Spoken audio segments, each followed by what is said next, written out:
ऋषि जी, आपकी ये नवीन औषधि तो कुछ भी कार्य नहीं कर पा रही है, कोई लाभ नहीं हो रहा है। माँ! माँ! माँ! पुत्र गणेश, ये किस प्रकार के विचलन का आभास हो रहा है मुझे? कैलाश में सब कुशल तो है ना? मैं सुझाव देता हूँ कि हमें सप्त ऋषियों का आह्वान करना चाहिए। कदाचित वही हमारी सहायता करेंगे।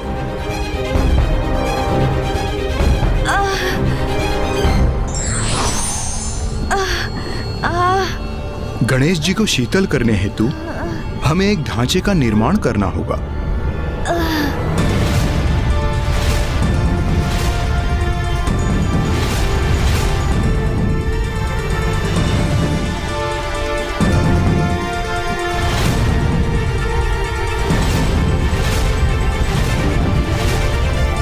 ऋषिवर, ये क्या है?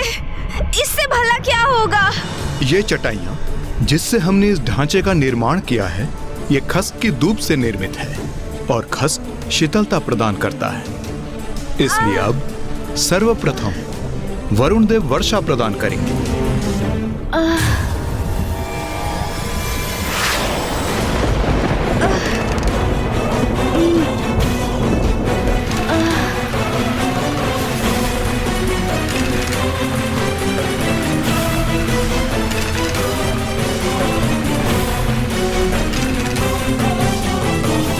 अब इस पर मैं शीतलता के स्रोत गुलाब जल का छिड़काव करूंगा।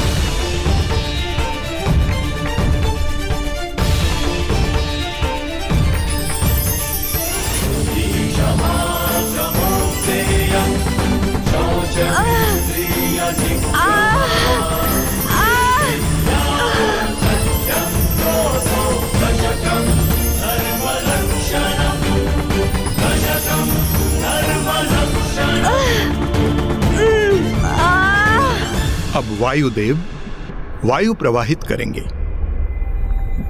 अब गुलाब जल और वायु खस के चटाई से होकर आपको स्पर्श करेंगे, तो इससे आप अवश्य शीतल होंगी।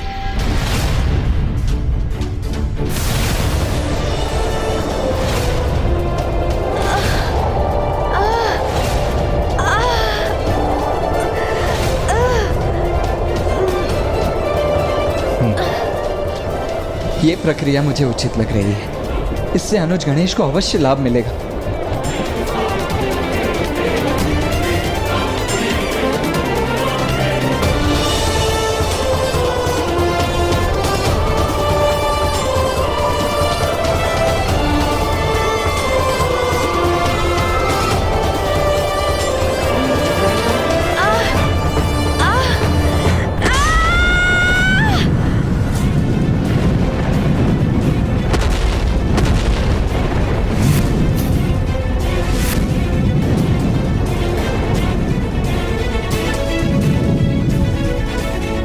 गणेश जी के शरीर से निकलने वाले अग्नि ने तो नीम के वृक्ष को भी जला दिया। इस उपाय का कोई भी लाभ नहीं हुआ और ये ताप तो अब और भी असहनीय होता जा रहा है।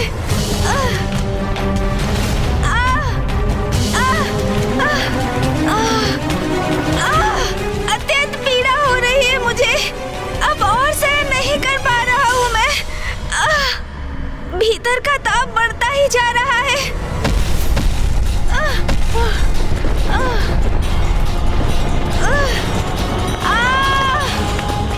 ये क्या? धन्वंतरी जी!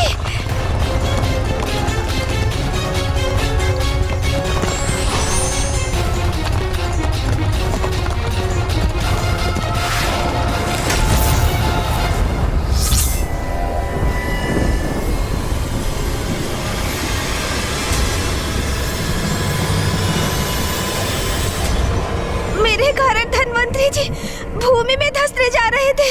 सभी इतने चिंतित हैं। मेरे तन के इस ताप से सृष्टि भी कुप्रभावित हो रही है। नहीं, अब किसी अन्य को नहीं, मुझे ही इसका कोई उपाय सोचना होगा। किंतु मैं करूं तो क्या करूं? मेरे उदर में इतना ताप उत्पन्न हो रहा है। मन तो कर रहा है कहीं जाकर किसी सरोवर में स्थित हो जाऊं।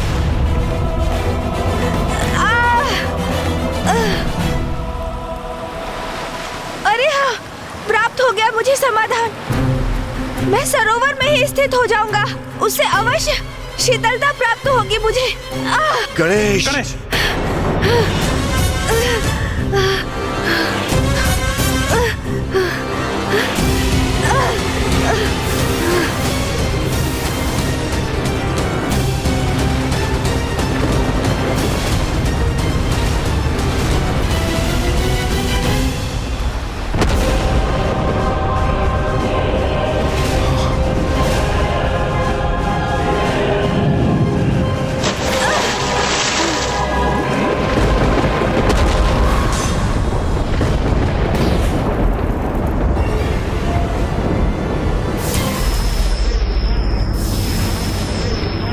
सरोवर के जल की शीतलता से तत्काल उपचार मिल रहा है मुझे।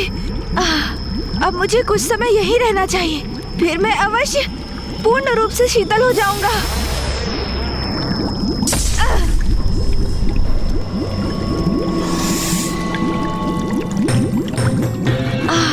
क्षणिक रूप से इससे मेरा शरीर शीतल अवश्य हुआ। ये क्या हो रहा है? मेरा ताप तो पुनः प्रभावी हो रहा है। गणेश को इस सरोवर में उतरे बहुत अधिक अवधि हो गई है। वो वहां कुशल तो होगा ना? कुशल ही होगा, कुशल क्यों नहीं होगा? मुझे पूर्ण विश्वास है वो अवश्य कुशल ही होगा।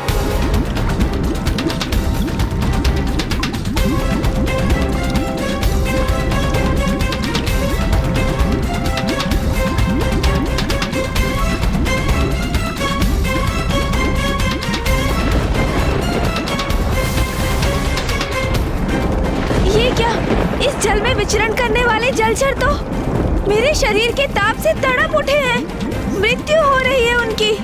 नहीं, मैं अपने कारण इन जलचरों के प्राण संकट में नहीं डाल सकता।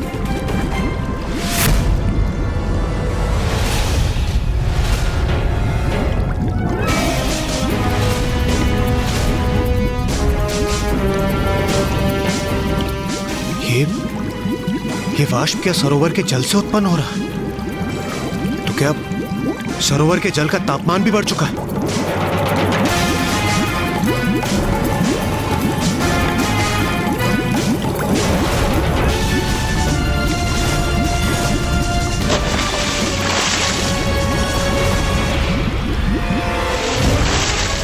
देवगण बचिए!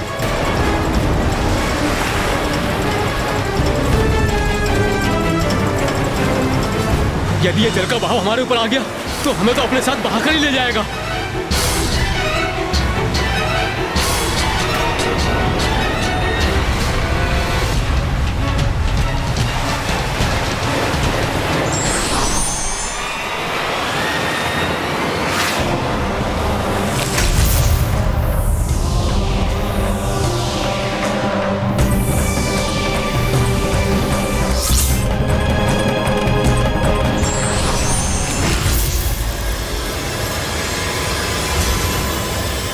इस सरोवर में मैं और अधिक देर तक स्थित नहीं रह सकता। मुझे शीघ्र यहाँ से निकलना होगा।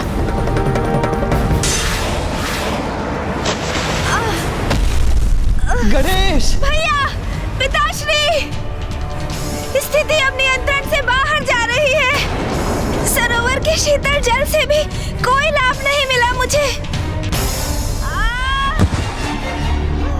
मैं उमा को सूचित किए बिना ही कैलाश से चला आया। अब तक उन्हें मेरी अनुपस्थिति का अनुमान हो चुका होगा।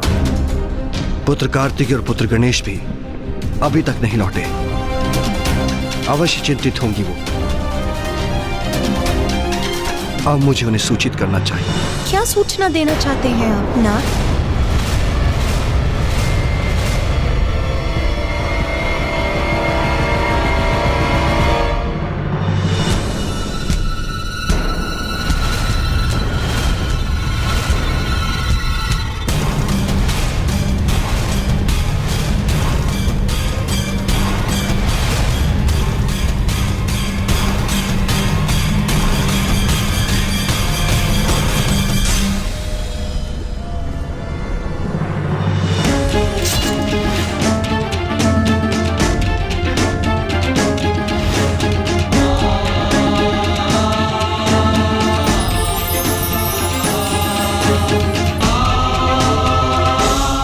अश्विनी कुमार, आप यहाँ? और गणेश? गणेश कहाँ है?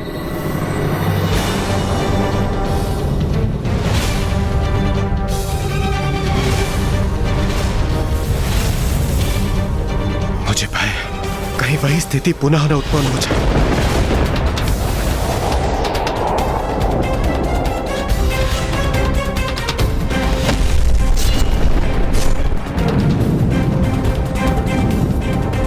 ये क्या, माता तो यहीं चली आई। यदि इन्हें ज्ञात हो गया कि गणेश जी की पीड़ा से हमने ही इन्हें अवगत नहीं कराया तो उनके क्रोध के भाजन हम मरेंगे।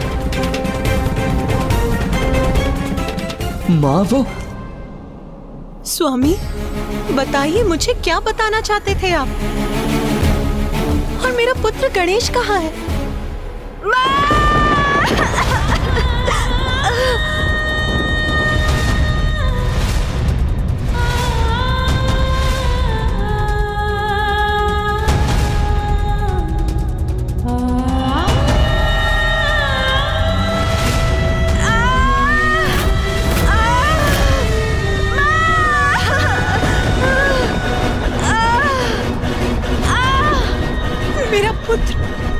मेरा पुत्र गणेश इस अवस्था। गणेश के तन से इतना ताप क्यों उत्पन्न हो रहा है? क्यों है वो इतने कष्ट में? माँ, आप मेरी चिंता मत कीजिए। मैं यहाँ सर्वथा सकुशल हूँ, किंतु पुत्र,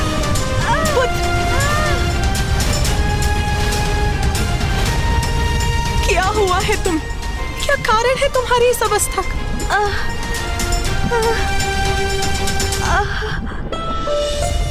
अच्छा पुत्र, कुछ मत कहो। सर्वप्रथम तुम ही स्थान ग्रहण करो। आओ पुत्र, बैठो।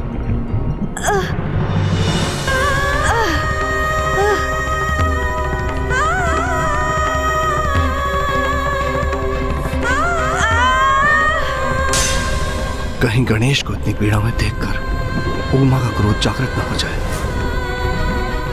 माँ, मैं सर्वथा कुशल हूँ, बस उधर में थोड़े ताप का अनुभव हो रहा है।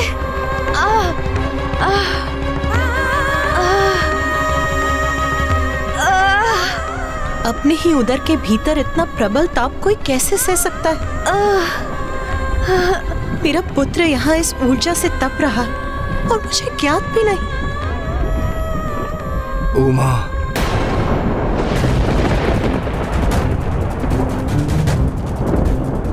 समझ गई, सब समझ गई।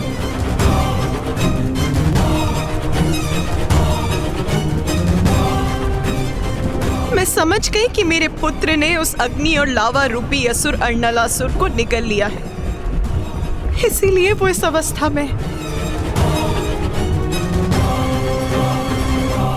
किंतु मैं ये नहीं समझ सकी कि आप सब प्रबल प्रतापी देवताओं के होते हुए मेरे पुत्र को ही उसका वध क्यों करना पड़ा? जिसका भय था वही हुआ। माता हम सब पे कुपित हो रही है। वो गणेश जी की स्थिति के लिए हमें उत्तरदायी मान रही है।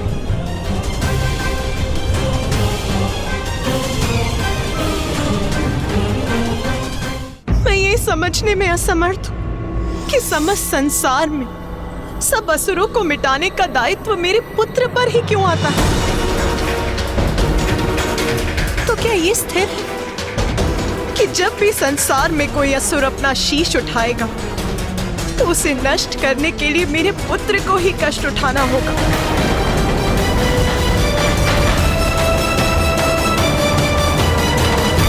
माँ, क्रोधित मत होइए आप। इसमें देवताओं का कोई दोष नहीं। मैं तो स्वयं यहाँ आया था अपने परम भक्त बालक सुबोध की रक्षा करने, माँ। और अर्णलासुर का वध करने का कोई अन्य मार्ग भी नहीं था, इसलिए मुझे उसको निगलना ही पड़ा। किंतु माँ, मेरा उधर थोड़ा अशांत है, अन्यथा मैं कुशल हूँ माँ, और कुछ समय में ये अशांति भी अवश्य दूर हो जाएगी।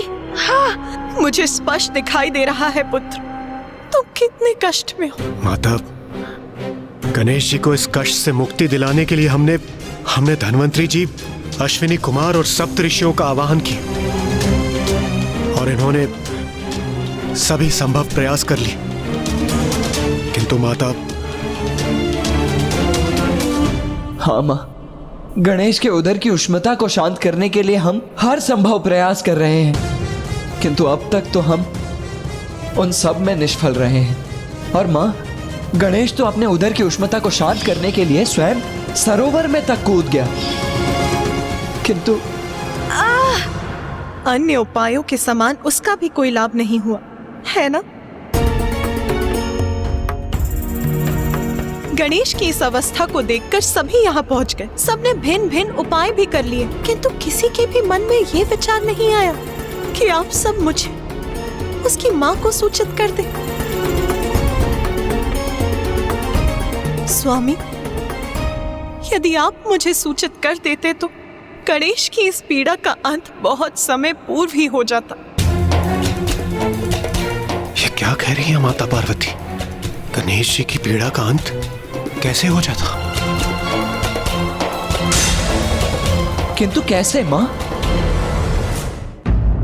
माँ हूं मैं उसकी, इसीलिए मुझे भली भांति ज्ञात है कि गणेश के उदर के ताप को शांत करने का क्या उपाय है। तो बताइए ना, शीघ्र बताइए ना माँ, कि क्या है वो उपाय जो अनुज गणेश को उसकी पीड़ा से मुक्ति दिला सकता है।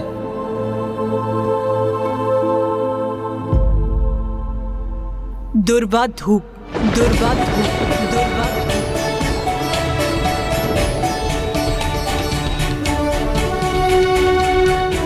आप गणेश के श्री विग्रह को दुर्वा समर्पित कीजिए। माता सर्वथा उचित ही कह रही हैं। ऋषिवर, दुर्वा धूप की 21 गांठें ले आई। गणेश उसे ग्रहण करेगा तो उसका उदर अवश्य शांत हो जाएगा।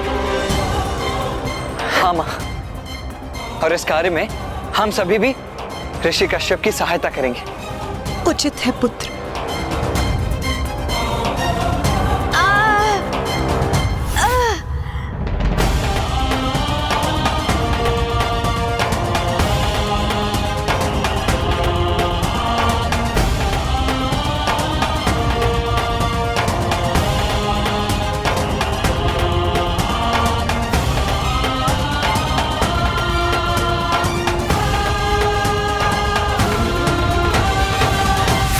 ऋषिवर, कृपया ये दुर्वा गणेश को ग्रहण करवाइए।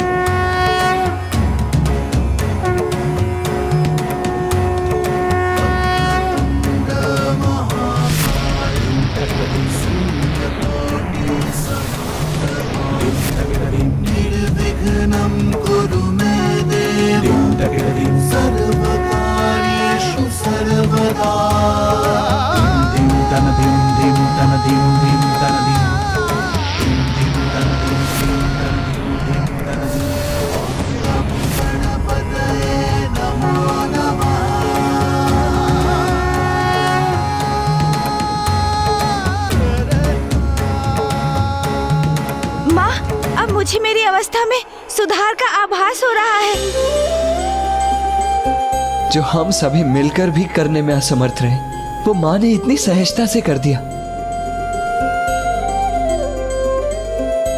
लीजिए।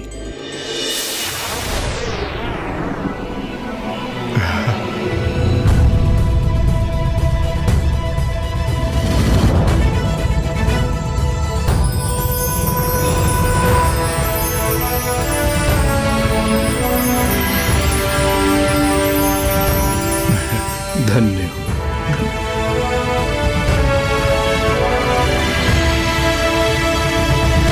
कदाचित आपको ये समझना चाहिए था कि संतान के विषय में माँ से अधिक किसी को ज्ञात नहीं होता। माता, इस दुर्वा ने गणेश जी की पीड़ा को कैसे शांत कर दिया, जबकि हमारे समस्त प्रयास तो विफल रहे। गणेश और दुर्वा के मध्य एक बहुत ही विशेष संबंध है।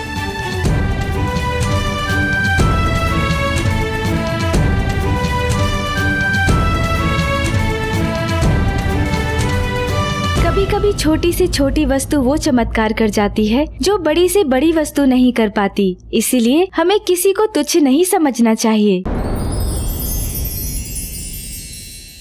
माँ, ये कैसी चमत्कारी धूप थी? अश्विनी कुमार, धनवंतरी जी और सप्तऋषियों की सभी विशेष औषधियाँ जहाँ विफल हुई, वहीं इस धूप ने मुझे पूर्ण रूप से कुशल कर दिया। ये कैसे संभव हुआ माँ? हाँ माँ, मुझे स्मरण है। श्री महागणपति जी ने हमें ये तो अवश्य बताया था कि धूप के उपयोग से गणेश शांत हो जाएगा, किंतु उन्होंने इसके पीछे का कारण उजागर नहीं किया था। ये कोई साधारण धूप नहीं है पुत्र, ये तो एक भक्त की ईश्वर के प्रति उसके प्रेम की शक्ति से परिपूर्ण है। भक्त के ईश्वर प्रेम की, उसकी भक्ति की शक्ति माँ? हाँ पुत्र, एक कन्या थी जिसका नाम था दूर्वा। दूर्वा, दूर्वा।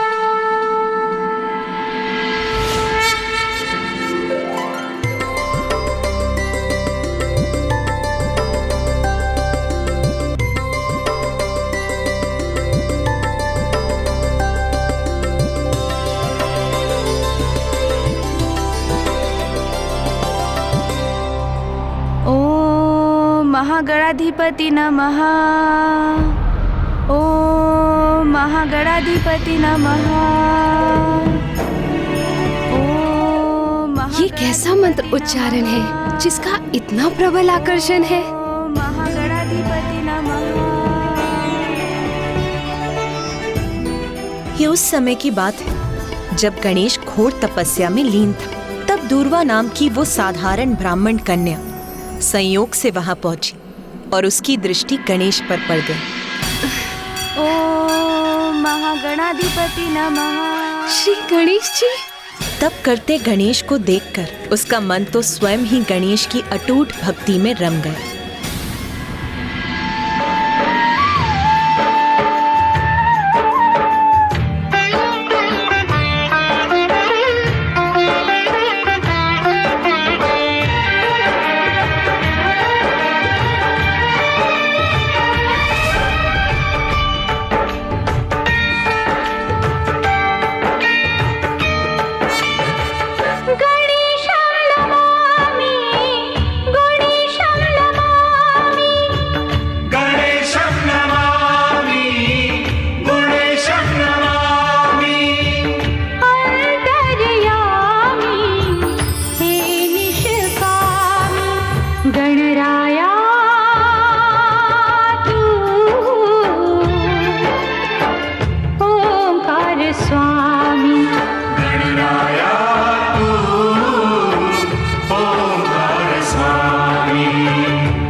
अपने विलक्षण कंठ से गणेश के प्रति इतनी सुंदर स्तुति को स्वर देने वाली कौन है ये भक्तिन?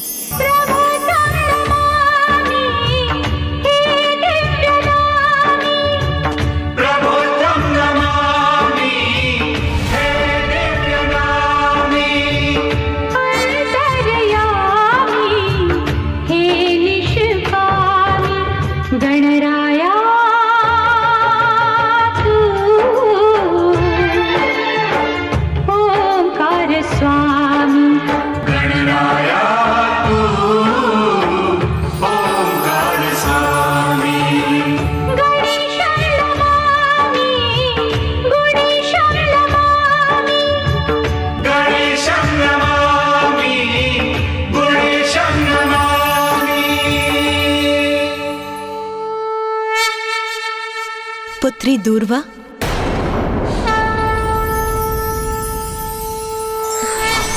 माता।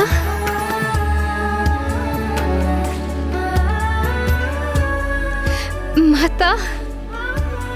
पुत्री दूर्वा, तुम्हारे हृदय में क्या है ये ज्ञात है मुझे। मेरे पुत्र गणेश के प्रति तुम्हारी भक्ति, प्रेम और निष्ठा का भान हो गया है मुझे। माता, श्री गणेश जी के प्रति मेरा प्रेम पूर्ण रूप से पावन है।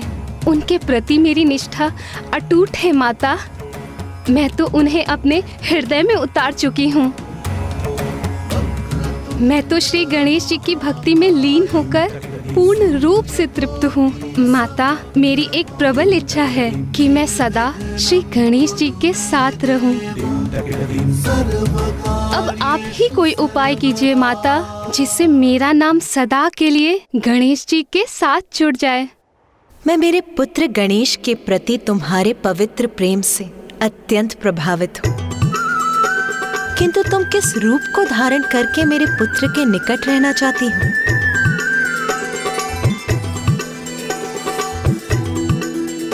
माता, श्री गणेश जी का हृदय तो इतना बड़ा है कि वो तो तुच्छ से तुच्छ वस्तु को भी स्वीकार कर उसे सम्मान देते हैं। इसीलिए माता, आप मुझे तुच्छ धूप का रूप प्रदान कर दीजिए। यदि मेरी भक्ति सच्ची है तो एक ना एक दिवस श्री गणेश जी की दृष्टि मेरे इस तुच्छ रूप पर भी अवश्य पड़ेगी और मेरा नाम सदा के लिए श्री गणेश जी से जुड़ जाएगा। तथास्तु, तथास्तु, तथास्तु।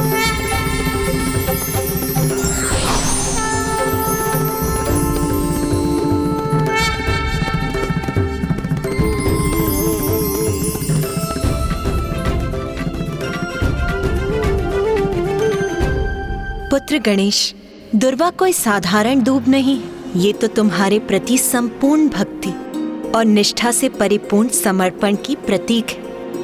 इसलिए वो तुम्हें शांत करने में सफल हुई। सत्य है माता, ये दुर्वा तो वास्तव में विलक्षण है। इसकी एक ही जड़ से कितनी अनेक शाखाओं का विस्तार होता है, जो इसका प्रतीक है कि एक ही परम ब्रह्म ईश्वर अनेकों स्वरूप धारण कर अपने भक्तों को सुख और शांति प्रदान करते हैं।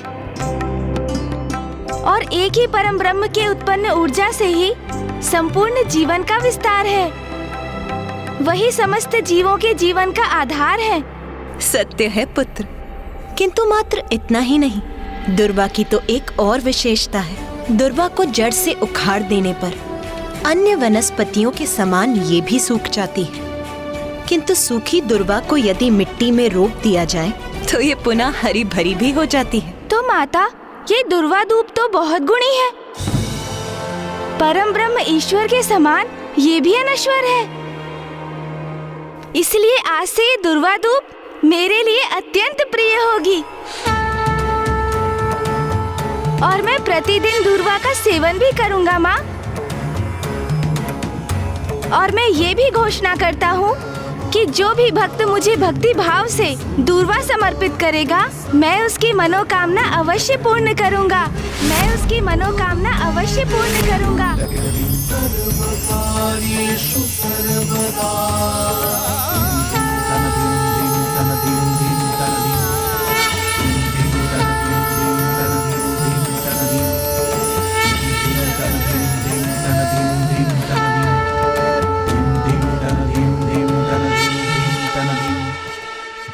आप धन्य हैं गणेश जी। आपने दुष्ट ज्ञानरी के अत्याचार से अपने परम भक्त सुबोध की रक्षा की, हम सभी की, यहाँ तक कि संपूर्ण सृष्टि की रक्षा अर्नालासुर के ताप से की। और अब आपने अपनी भक्ति ने दुर्वा की भी मनोकामना पूर्ण कर दी। उसकी भक्ति और निष्ठा का सुफल प्रदान कर दिया आपने।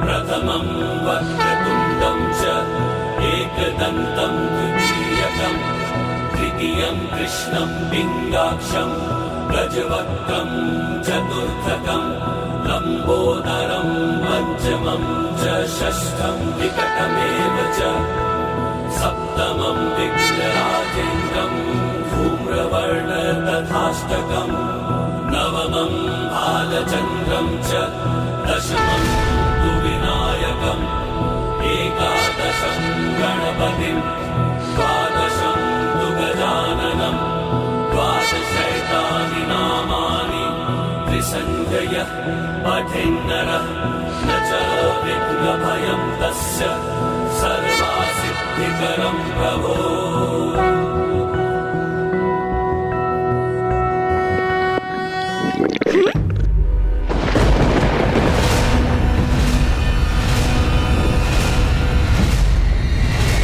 हरलासुर को निकलने के कारण कहीं पुनः कोई संकट तो उत्पन्न नहीं होने जा रहा। अरे अरे अरे, आप सभी चिंता मत कीजिए। लावा तो मेरे उदर में पच चुका है। ये तो मेरे भूख की गर्जना थी।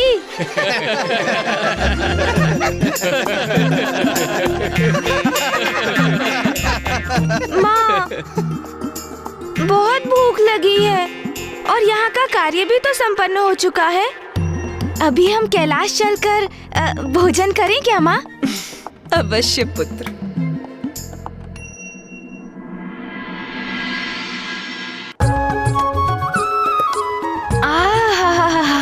वाह माँ, आनंद आ गया। मेरा विजय भोज तो बहुत ही स्वादिष्ट था।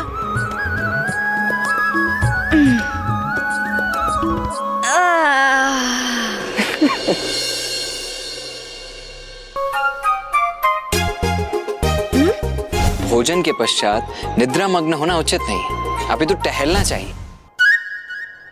चिंता मत कीजिए भैया, स्मरण है मुझे। भोजन के बाद निद्रा में लीन नहीं हो सकता मैं तो टहलने ही जा रहा हूँ। उचित है।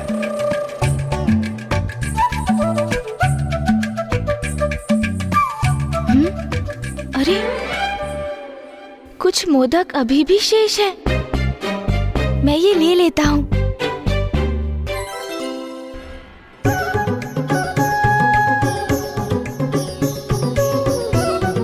चिंता मत कीजिए भैया, भ्रमण करते करते मैं इन मोदकों को खाऊंगा।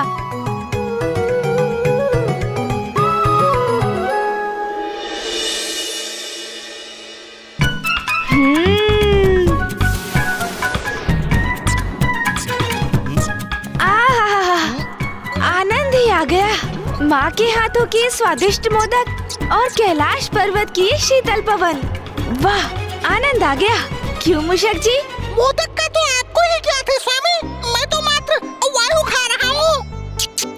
ओह, मैं कभी कभी कितना विचार शून्य हो जाता हूँ ना। मैंने आपसे तो पूछा तक नहीं।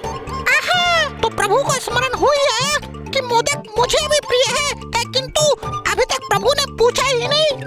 कोई बात नहीं प्रभु, तो आप पूछ लीजिए। मुझे खेद है मूषक जी, आपको इतनी भारी टोकरी उठानी पड़ी। किंतु लीजिए, अब मैं शीघ्र इन मोदकों को खाकर इस टोकरी का भार कम कर देता हूँ, ताकि आप भी सरलता से भ्रमण कर सके।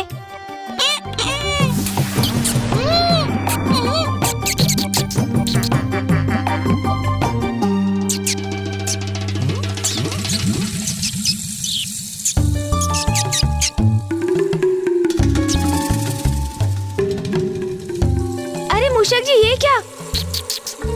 हम टहलते टहलते कैलाश के उपवन से इतना दूर निकल आए हैं कि हमें ध्यान भी नहीं रहा कि कब हम इस सघन वन में प्रवेश कर गए। तो चलिए प्रभु, हम लौट ही चलते हैं ना। अरे मूषक जी, लौटने की ऐसी भी क्या शीघ्रता है? वैसे भी अब और मोदक कहाँ शेष है, तो थोड़ा विश्राम कर ही लेते हैं। उस वृक्ष की छांव तो बहुत ही लुभावनी और सुखद प्रतीत हो रही है मूषक जी। वैसे भी तो इतना टहल चुका हूँ मैं। अब कैलाश तो मैं आप पर ही आरूढ़ होकर जाऊंगा। तो प्रभु, यदि ऐसा है तो थोड़ा विश्राम कर ही लेते हैं। हाँ हाँ, चलिए। भोजन के बाद विश्राम और भी आनंद देता है।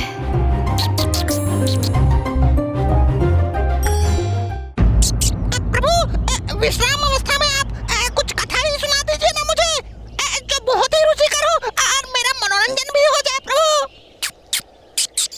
हाँ हाँ, क्यों नहीं। किंतु कहीं भूत प्रेत की कथा सुनकर आप भयभीत तो नहीं हो जाएंगे ना मूषक जी? अरे कहाँ प्रभु, आपके लिए इतने भयानक असुरों का सामना किया है, तो मात्र कथा मुझे कहाँ भयभीत कर सकेगी?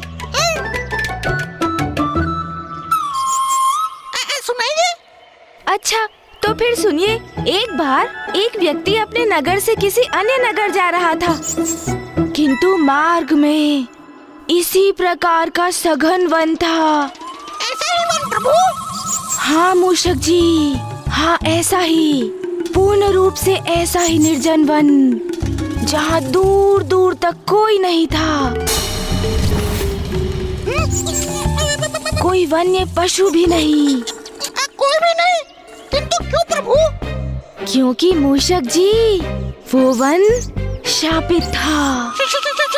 शापित? हाँ हाँ मूषक जी, शापित। आप तो ऐसे सहम गए हैं कि आप मेरी कथा से भयभीत हो रहे हैं मूषक जी। नहीं नहीं नहीं प्रभु, मैं और भयभीत नहीं, आप कथा सुनाइए ना, मैं तो सुन रहा हूँ। अच्छा तो फिर सुनिए। फिर मार्ग में उस व्यक्ति को अत्यधिक प्यास का अनुभव हुआ, किंतु निकट में जल का कोई स्रोत नहीं था, और अब वो इतना व्याकुल हो गया कि वो जल को इधर तो कभी उधर इधर उधर ढूंढने लगा। और फिर अकस्मात क्या हुआ अचानक प्रभु? और फिर अचानक उसे एक आहट सुनाई दी। कैसी आहट प्रभु? जैसे सूखे पत्तों पर चर पर करते हुए किसी के पांव उसकी ओर बढ़े आ रहे हों, जैसे कोई निकट बढ़ता ही चला रहा हो।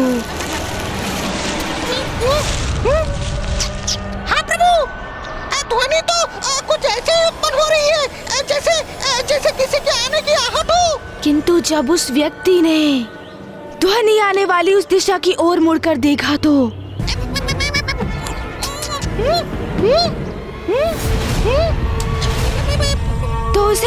उसे कुछ भी दिखाई नहीं दिया। फिर क्या हुआ प्रभु?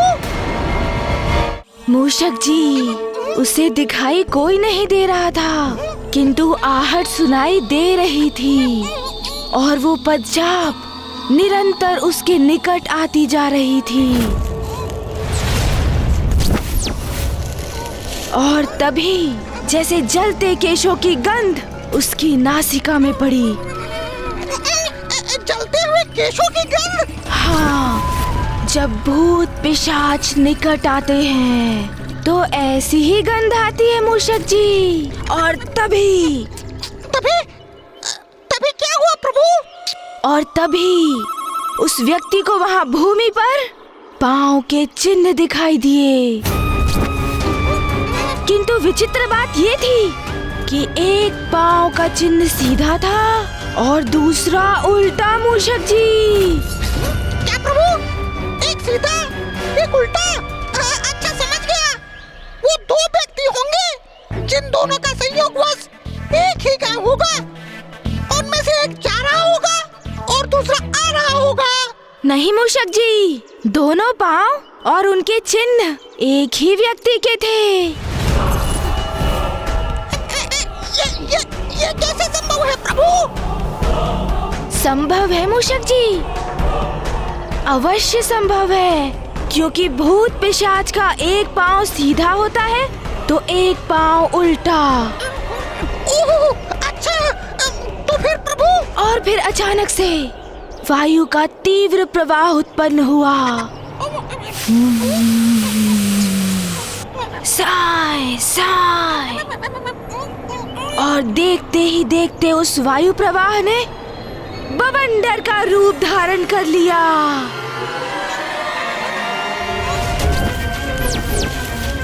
ठीक उसी प्रकार जैसे एक भूत पिशाच किसी पर आक्रमण करने वाले होते हैं,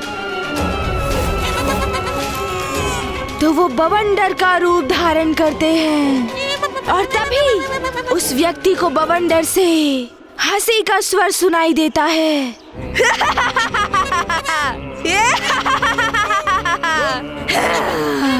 और फिर बवंडर ने उसे उठाकर पटक दिया मूषक जी।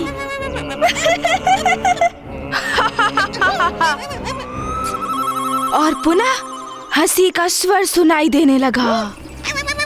कोई तो उस विचित्र स्वर में कह रहा था, मैं भूत हूँ, मैं पिशाच हूँ, मैं तुम्हारे प्राण हर लूंगा।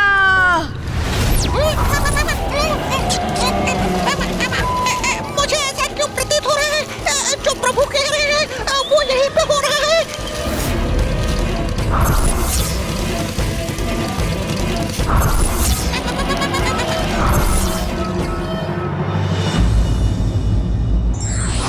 सच्ची भक्ति के समक्ष ईश्वर भी विवश हो जाते हैं और अपने भक्त को अवश्य शरण देते हैं। बताइए प्रभु, उसके बाद क्या हुआ? कोई तो उस विचित्र स्वर में कह रहा था, मैं भूत हूँ, मैं पिशाच हूँ, मैं तुम्हारे प्राण हर लूंगा, मैं भूत हूँ।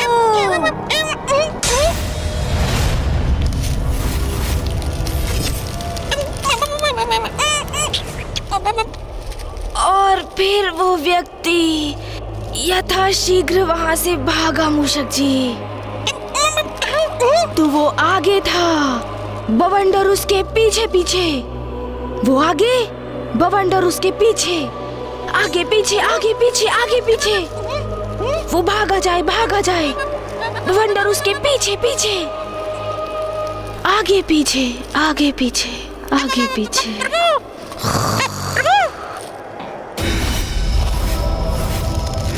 मुझे ऐसा क्यों प्रतीत हो रहा है जैसे कोई पूरी शक्ति उपस्थित है यहाँ? मुझे प्रभु को बताना होगा। ये क्या? प्रभु तो निद्रा में चले गए। अब मैं क्या करूँ?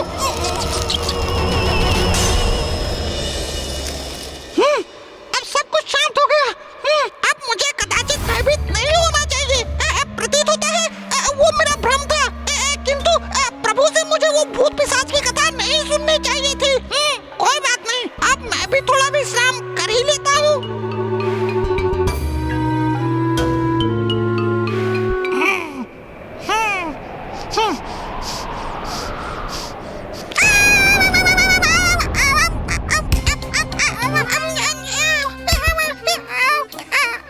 इसमें इतना भयभीत होने की क्या बात है भला? इससे गिरा एक पत्ता ही तो है ये। और वैसे भी जहाँ स्वयं प्रथम पूज्य गणेश जी हैं, वहाँ मुझे सताने कोई भूत प्रेत भला कैसे आ सकता है? तब भ्रम ही है। कदाचित मुझे प्रभु से वो भूत पिशाच की कथा सुननी ही नहीं चाहिए थी। पुनः विश्राम करता हूँ।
ये ध्वनि कैसी थी?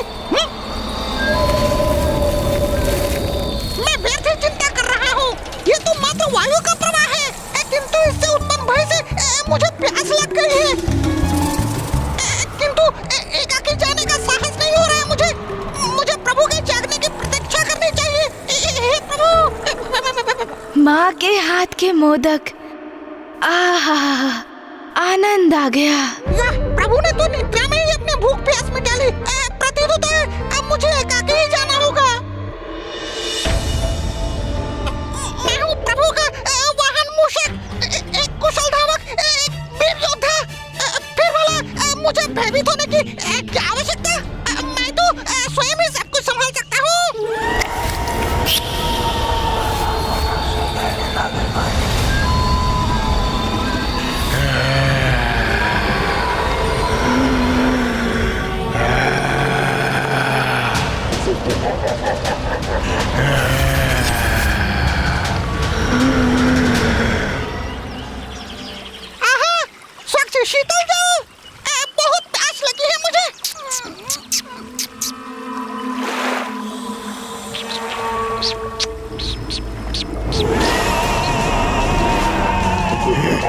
ये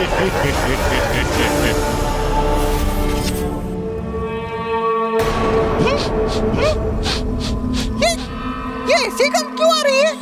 जैसे निकट कहीं किसी वस्तु का दहन हो रहा हो। जब भूत पिशाच निकट आते हैं तो ऐसी ही गंध आती है मूषक जी।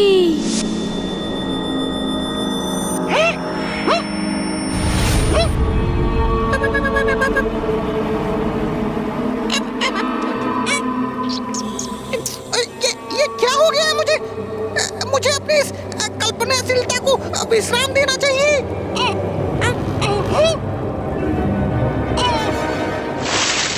कदाचित अपने मुख पर इस शीतल जल के छिड़काव से मेरा भय दूर हो जाएगा।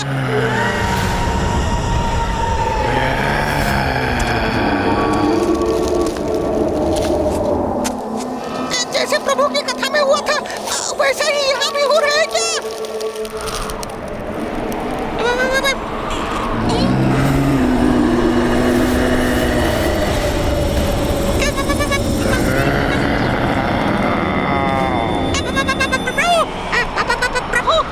जैसे सूखे पत्तों पर चर पर करते हुए किसी के पांव उसकी ओर बढ़े आ रहे हों।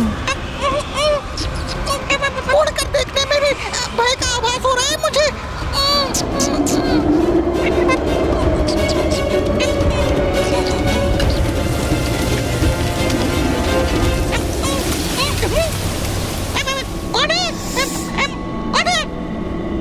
कोई नहीं, मुझे शीघ्र प्रभु के निकट पहुंच जाना चाहिए। वहीं सुरक्षित रहूंगा मैं।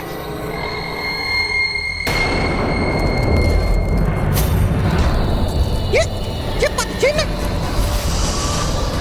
क्योंकि भूत पिशाच का एक पांव सीधा होता है तो एक पांव उल्टा।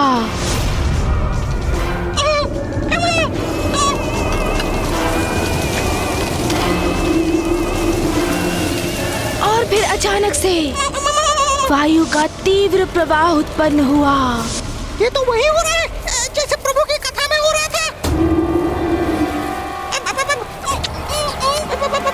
और देखते ही देखते उस वायु प्रवाह ने बवंडर का रूप धारण कर लिया।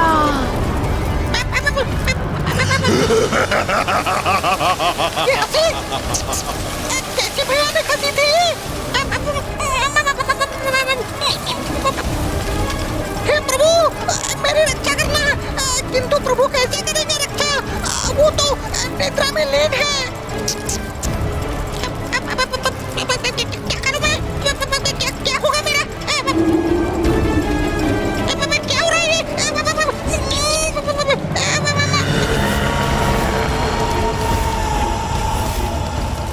कहीं मुझे प्राण संकट में तो नहीं?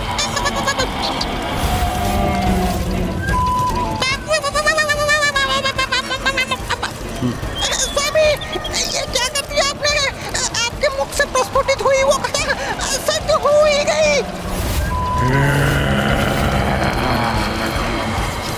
जब भूत पिशाच किसी को मारना चाहता है तो वो बवंडर बन जाता है मूषक जी। जैसे एक भूत पिशाच बवंडर का रूप धारण कर भूत पिशाच आक्रमण करने वाले भूत पिशाच बवंडर का रूप धारण करते हैं।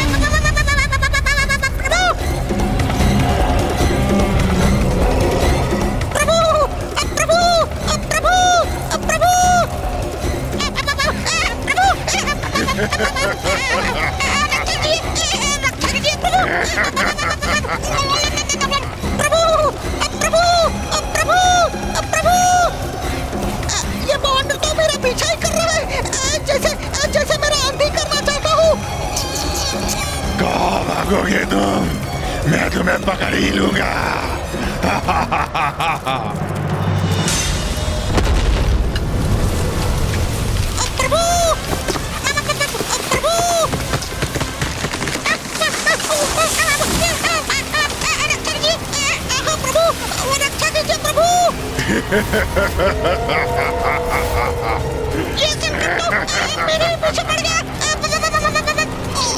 कितना भागोगे तुम?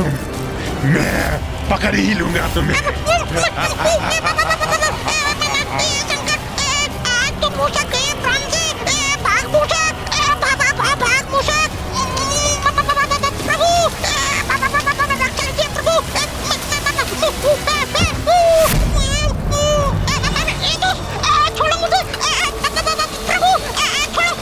कौन करेगा तुम्हारी रक्षा?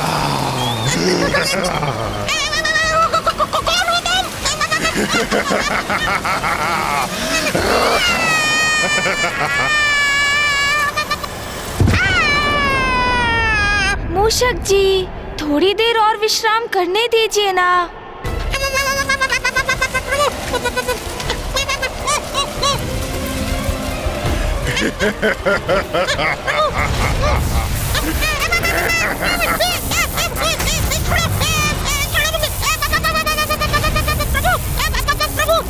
क्या तुम्हें याद नहीं मैं कौन हूँ? मैं मूषक हूँ, प्रथम पूज्य गणेश जी का वाहन। यदि उन्हें आभास हो गया ना कि तुम मुझे सता रहे हो, तो वो तुम्हें कदापि नहीं छोड़ेंगे। छोड़ो मुझे।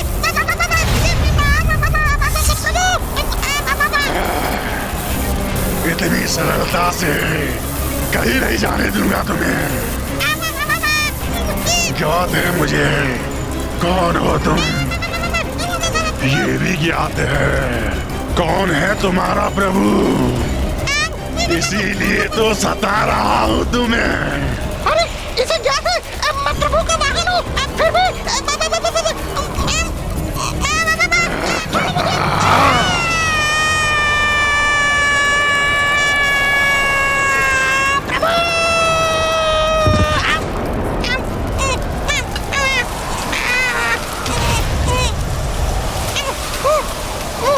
मूषक, पेड़ की शाखा को छोड़ो और नीचे आओ। नहीं, नहीं आऊंगा, कदापि नहीं आऊंगा मैं। प्रभु, प्रभु।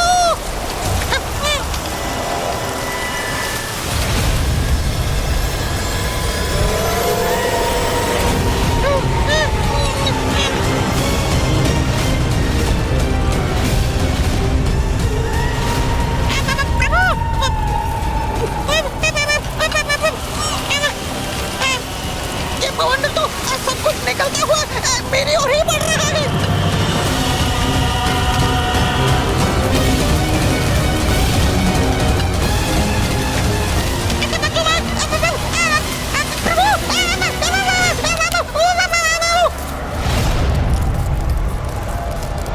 मूषक जी, मूषक जी कहाँ चले गए? और मुझे ऐसा क्यों प्रतीत हुआ जैसे मूषक जी मुझे पुकार रहे हैं?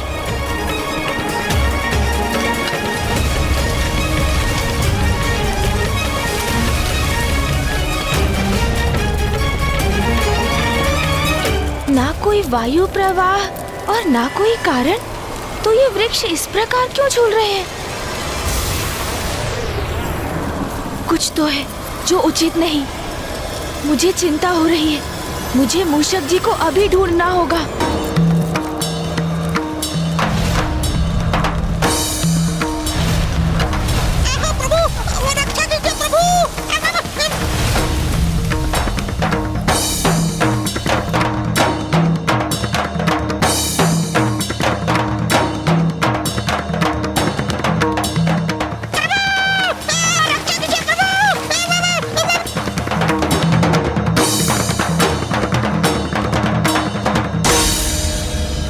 विनाश, जैसे कि प्रकृति तो तहस नहस ही हो गई है। ऐसा क्यों प्रतीत हो रहा है जैसे कि यहाँ पर कोई भीषण बवंडर उत्पन्न होकर सर्वनाश कर गया है। मुझे मूषक जी को ढूंढना होगा।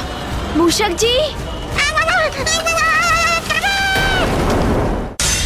मूषक जी, मूषक जी, कहाँ हैं आप?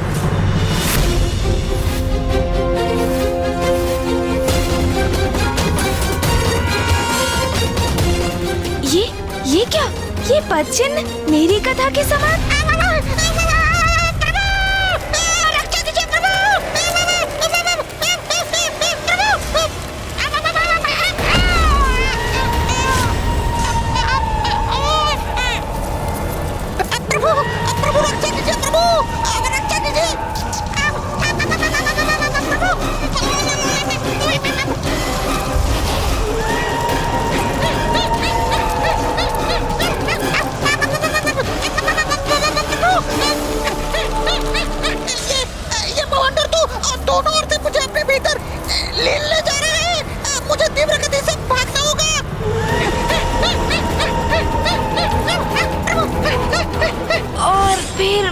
व्यक्ति यथाशीघ्र वहाँ से भागा मूषक जी।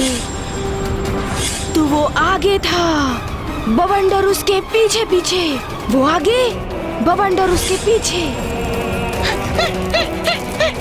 प्रभु, आप कहाँ हैं प्रभु?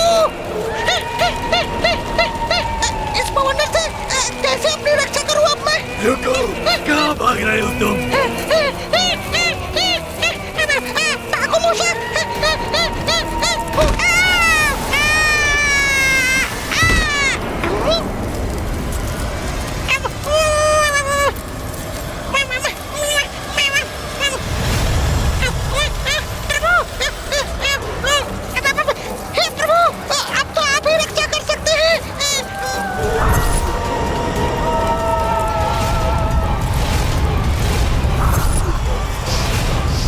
मूषक जी, मूषक जी, प्रभु!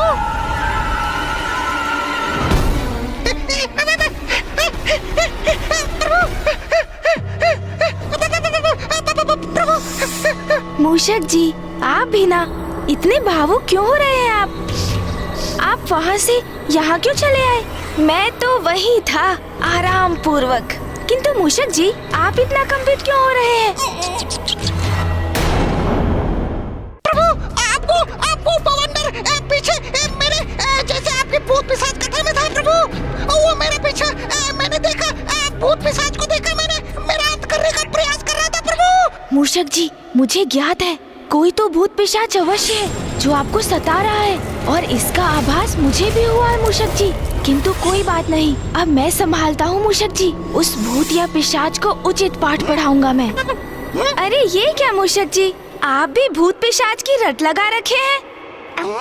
मैंने कहा ना मूषक जी, भूत पिशाच का कोई अस्तित्व नहीं, आप व्यर्थ में ही भयभीत हो रहे हैं, और ये सब मनगढ़ंत कल्पना से उपजा हुआ गल्प है। नहीं प्रभु, भ्रम नहीं था मेरा, कोई तो भूत पिशाच अवश्य था। किंतु मुझे तो नहीं हुआ, तो मैं कैसे स्वीकार कर लूं कि भूत पिशाच का कोई अस्तित्व है मूषक जी? मैंने उस विशाल बवंडर के भीतर उसकी छवि भी देखी थी प्रभु, मेरा विश्वास कीजिए। पिशाच मनगढ़ंत है, कल्पना से उपजे कल्प है। अच्छा, मैं अब तुम्हें आभास करवा देता हूँ कि भूत पिशाच क्या कर सकते हैं।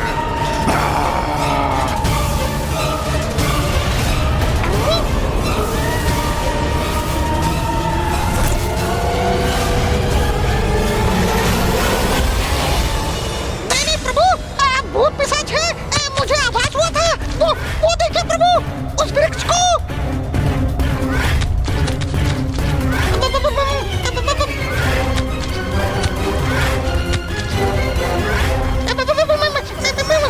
क्या हो रहा है? देखा प्रभु, ये सब उस भूत पिशाच का ही किया जा रहा है। अब प्रमाणित हो गया ना भूत पिशाचों का अस्तित्व। अरे मूषक जी, ये तो मात्र किसी का छलावा है। मुझे विश्वास नहीं कि ये किसी भूत पिशाच का कृत्य है। मूषक जी, यदि वास्तव में कोई भूत पिशाच होता तो चूल्हे से निकले कोयले यहाँ हमारे समक्ष गिरा कर दिखाता। अच्छा।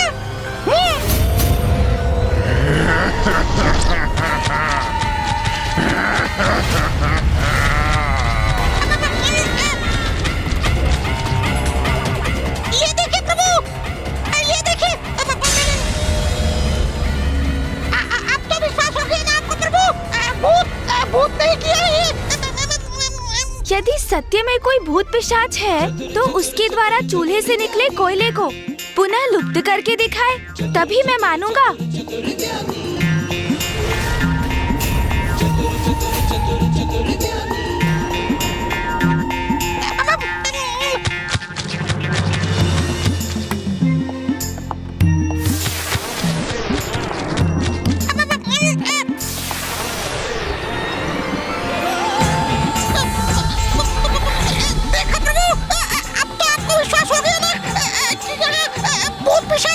मेरी युक्ति कार्य कर रही है। अब मैं इसी युक्ति से उस भूत अथवा पिशाच को मेरे समक्ष आने पर विवश कर दूंगा।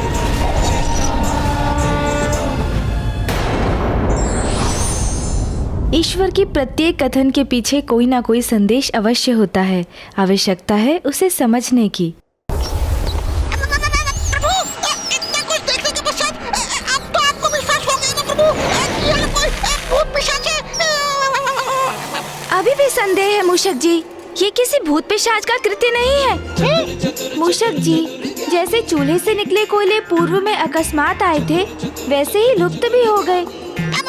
और जहाँ तक पत्तों से वृक्ष के जुड़ाव की बात है, ये भी किसी का छलावा ही है। नहीं नहीं, मुझे ये विश्वास नहीं कि ये किसी भूत पिशाच की शक्ति ने किया है।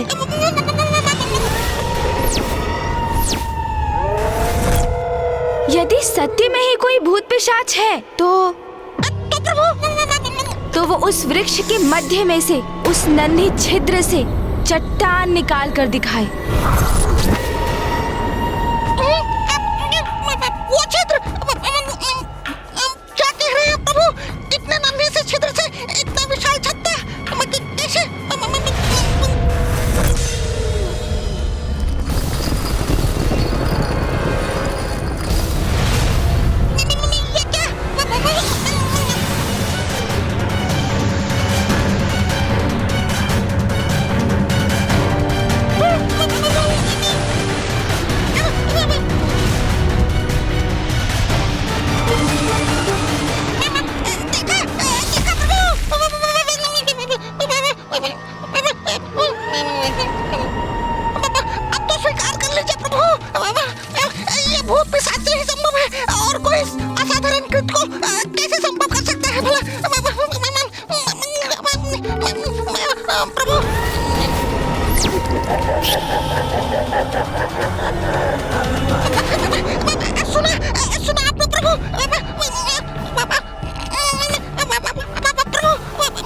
अब समय आ गया है उस पिशाच को बंदी बनाकर उसकी सत्यता जानने का।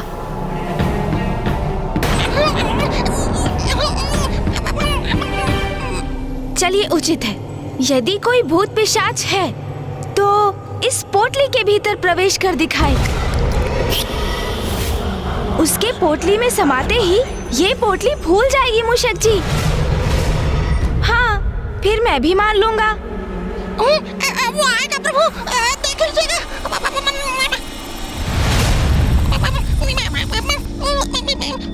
देखा मूषक जी, यहाँ कोई भूत पिशाच नहीं है। मैंने कहा था ना, ये मात्र भ्रम है। अभी प्रमाणित कर देता हूँ।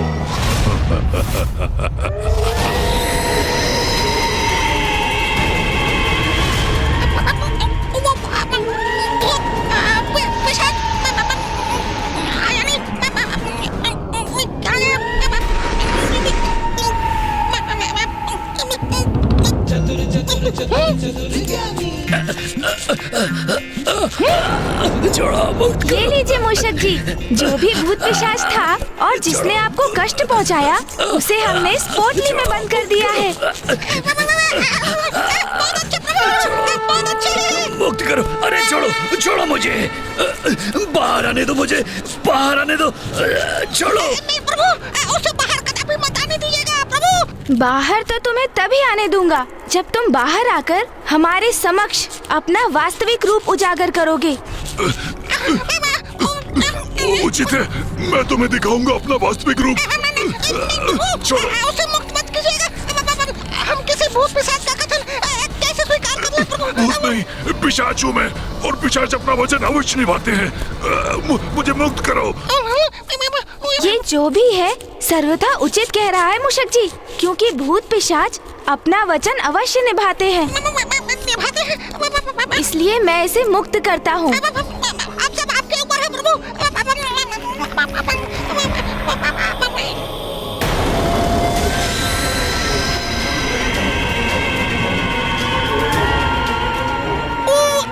किधर गया पिशाच, किधर गया?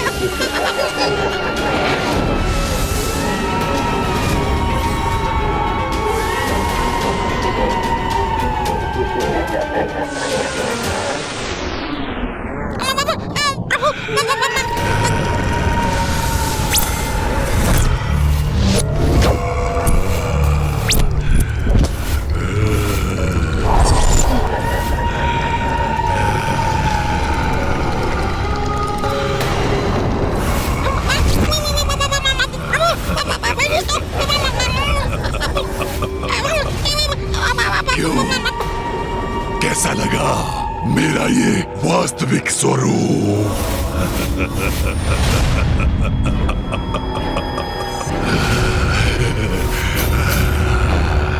और ये भी ज्ञात कर लो, मैं जैसा हूँ उसका कारण तुम हो। तुमने ही मुझे इस भयंकर कुरूप स्वरूप में परिवर्तित किया है। मैंने? वो कैसे? रुक जाओ दुष्ट! कुमार कार्तिकेय जी! भैया यहाँ और इतने क्रोध में? मेरे भ्राता को हानि पहुंचाने आए हो तुम? मैं तुम्हारा अंत कर दूंगा।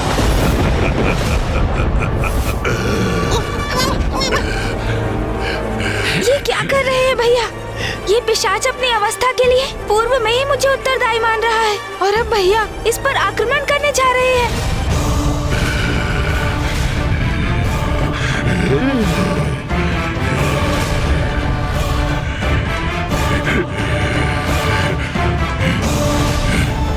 भैया तो बहुत आक्रामक मुद्रा में है और प्रतीत हो रहा है जैसे ये पिशाच भी पीछे नहीं हटेगा। दुष्ट!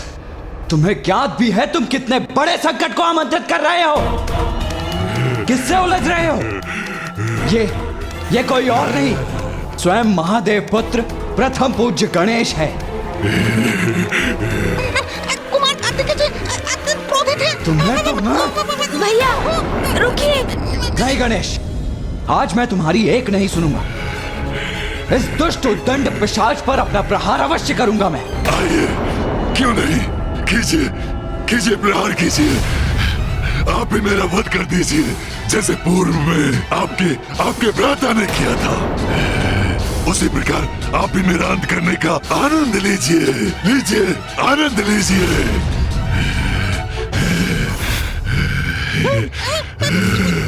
गणेश के हाथों इसका अंत हुआ था? मैंने इसका वध किया? कौन है ये? मैं वैसे ही भयभीत हो रहा था। ये पिशाच युद्ध नहीं करना चाहता। ये तो बस क्षुब्ध है प्रभु से, किंतु फिर ये चाहता क्या है? क्यों? क्या हुआ? चुप क्यों हो गए? अपने दंड का वार करो ना, करो। यही शेष रह गया था, ये भी पूरा कर लीजिए आप। मुझे भली भांति ज्ञात है गणेश जी कौन है और कितने सम्मानीय हैं। मुझे पुनः उनके समक्ष आने के लिए बहुत साहस जुटाना पड़ा।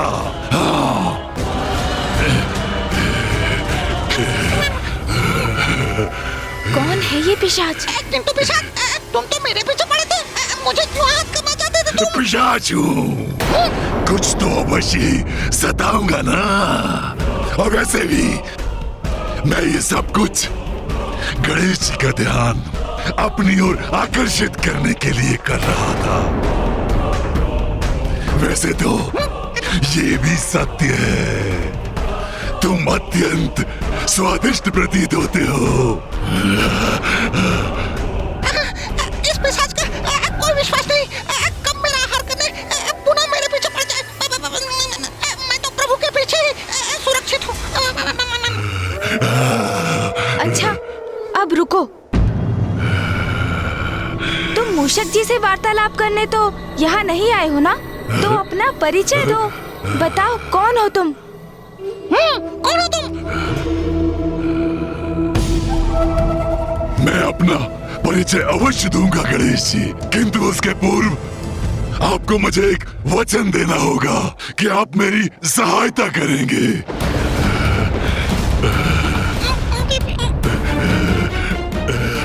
गणेश, हमें सचेत रहना चाहिए। इससे इसका परिचय प्राप्त किए बिना हमें इसे किसी भी प्रकार का कोई वचन नहीं देना चाहिए।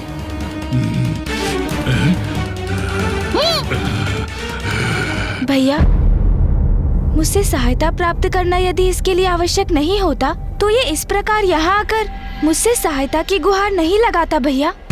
और फिर ये जो भी है यहाँ मेरे शरणार्थी के रूप में आया है,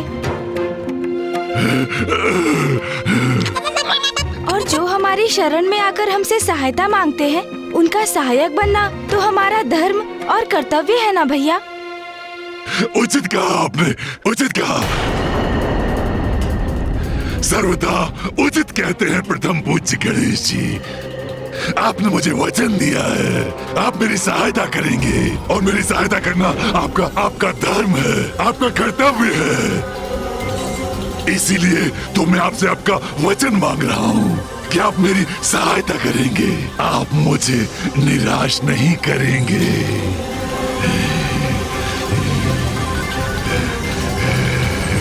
यदि तुम मुझे अपना उचित परिचय दोगे तो मैं वचन देता हूँ, मैं तुम्हारी सहायता करने से कदापि पीछे नहीं हटूंगा। ये मेरा वचन है। उचित है फिर। आप मुझे मेरे इस रूप में पहचानने में असमर्थ हैं। मैं ज्ञानी हूँ, ज्ञानी, ज्ञानी, ज्ञानी। ज्ञानारी? आपने मेरा वध किया था।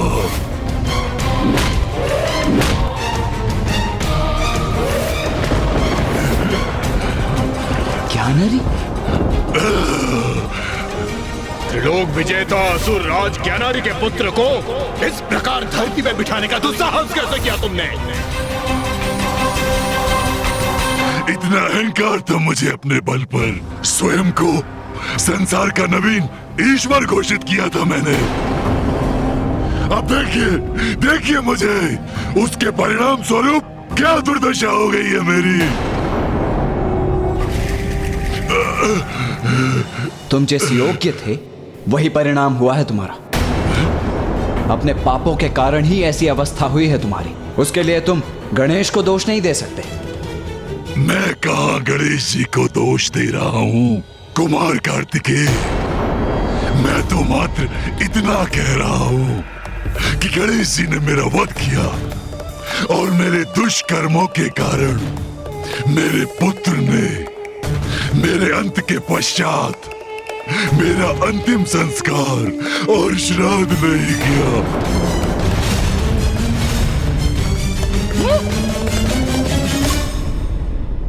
इसलिए मेरी आत्मा। अरे कहाँ चला गया ये ज्ञानारी? ये दुष्ट अचानक अदृश्य क्यों हो गए? कदाचित हमें सावधान रहना चाहिए।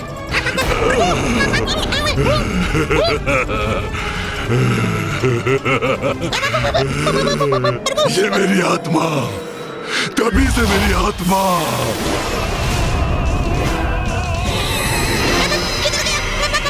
और इसी प्रकार भटकते भटकते मैं पिशाच बन गया हूँ।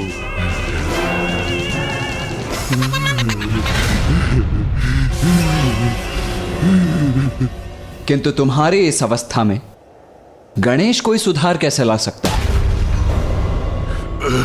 मेरा वध? मेरा वध? वो प्रथम पूज्य है, वो अवश्य कुछ कर सकते हैं। वो जब तक ऐसा नहीं करेंगे मैं नहीं जाऊंगा यहाँ से। आप दोनों के निकट भटकता रहूंगा। ये कैसा विचित्र संकट बनकर हमारे पीछे पड़ गया है? संकट नहीं कुमार कार्तिकेय, पिशाच। बस वही आपके पीछे पड़ा है। तुम्हें चिंता करने की कोई आवश्यकता नहीं है ज्ञानारी। मैंने तुम्हें सहायता का वचन दिया था तो वो मैं अवश्य पूर्ण करूंगा। किंतु अभी कब करेंगे? हाँ? सर्वप्रथम मुझे ये तो ज्ञात करने दो कि मैं तुम्हारी सहायता कैसे कर सकता हूँ। और ये अब कब याद करेंगे? अभी ना, अभी ना। भैया, क्या ये ज्ञानारी सत्य कह रहा है? क्या अंतिम संस्कार एवं श्राद्ध के बिना मृत आत्मा को पिशाच योनि प्राप्त होती है? हाँ गणेश, किंतु ऐसा मात्र उन आत्माओं के साथ होता है जिन्होंने अपने जीवन काल में अनेकों पाप कर्म किए हों। जो व्यक्ति अपना संपूर्ण जीवन ईश्वर की निंदा में व्यतीत करता है। मूर्ख बालक, मैं अभी तुम्हारे इस विश्वास को खंडित कर देता हूँ। स्वयं से दुर्बल जीवों पर अत्याचार करता है। अपने कर्म एवं अपने धर्म का उचित पालन नहीं करता। चौर्य कर्म करता है, असत्य वचन बोलता है, स्वयं के चरित्र के पतन का उत्तरदायी होने के साथ साथ वो अन्य सभी के साथ भी दुराचार का व्यवहार करता है। उसका यदि अंतिम संस्कार उचित प्रकार से ना हो, पूर्ण विधि विधान से उसका श्राद्ध न किया जाए, तो उसकी मृत आत्मा भटककर भूत, पिशाच, ब्रह्म राक्षस आदि में परिवर्तित हो जाती है। अब तो आपको कुमार कार्तिकेय के इन वचनों से सब कुछ स्पष्ट हो गया प्रभु। अब मुझे शीघ्र मुझे मुक्ति दिलाइए। मैं आपका शरणागत हूँ प्रभु। मुझे दिया वचन पूर्ण कीजिए प्रभु, पूर्ण कीजिए अपना वचन प्रभु। ज्ञानरी, यदि तुमने पूर्व में ही गणेश की प्रभुता को स्वीकार कर उसकी शरणागत हो गए होते, तो आज तुम्हें इतने कठिन समय का सामना नहीं करना पड़ता। भैया, ये पिशाच योनि में क्यों है, ये तो मुझे स्पष्ट हो गया है, किंतु अब ज्ञानारी को मुक्ति कैसे प्राप्त होगी, उसका भी तो उपाय सुझाइए।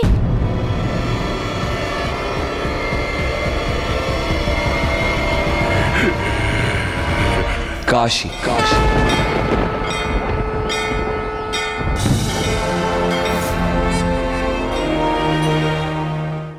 एकमात्र काशी ही वो पुण्य स्थली है जहां ये संभव है। मोक्षदायिनी काशी में तो सभी को मोक्ष प्राप्त हो जाता है। उचित है भैया, तो आप ये भी बताने की कृपा करें कि काशी में ऐसा क्या विशेष है। काशी वो धर्म स्थली है जो पिता श्री महादेव को सर्वाधिक प्रिय है। वो पावन नगरी है जिसका कण कण शिवमय है,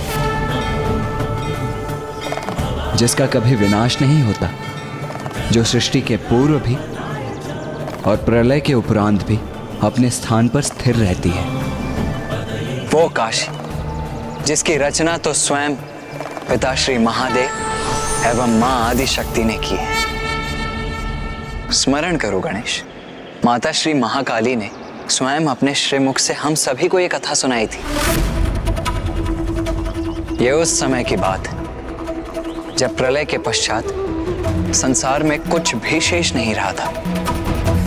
तत्पश्चात पिता श्री महादेव एवं मां आदि शक्ति ने अपना दिव्य अर्धनारीश्वर रूप प्रकट किया। मां की शक्ति और पिताश्री के तप से सृष्टि का प्रारब्ध हुआ। उस समय मात्र जल ही जल था, जिससे अति बलशाली शेषनाग जी का उत्सर्जन हुआ, जिस पर स्वयं नारायण विराजमान थे, और नारायण की नाभि से एक दिव्य दंडिका उत्पन्न हुई, जिसके अग्रभाग के एक कमल के पुष्प पर ब्रह्मदेव विराजमान थे। नारायण को जगत के पालनहार होने का दायित्व संभालना था, किंतु वो गहन निद्रा में लीन थे, जिस निद्रा से उन्हें जागृत करने हेतु माता महामाया ने दो असुर मधु और कैटब को उत्पन्न किया, और वो दोनों माता महामाया के आदेश पर विष्णुदेव से युद्ध करने निकले, और तब उनकी दृष्टि ब्रह्मदेव पर पड़ी। वो ब्रह्मदेव का उपहास करने लगे। उठिए नारायण। ब्रह्मदेव ने नारायण को पुकारा और नारायण निद्रा से बाहर आ गए। फिर उन्होंने मधु और कैटब का वध किया। इन दोनों असुरों के तन के अवशेष जल में गिरे, और दोनों के जुड़ाव से पृथ्वी का निर्माण हुआ, जो क्रमशः ठोस होती गई।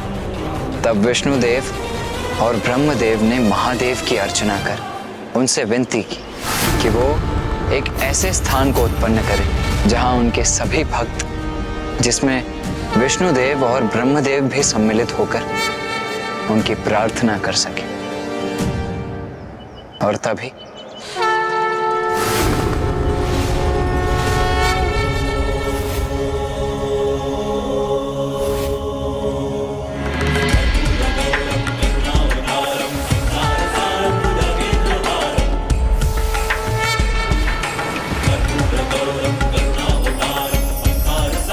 और इस प्रकार महादेव ने काशी को उत्पन्न किया, जो महादेव के संपूर्ण तेजों का सारभूत है, अर्थात स्वयं महादेव का ही स्वरूप है। तो भैया, क्या काशी जाकर इस पिशाच की मुक्ति संभव हो जाएगी? हाँ गणेश,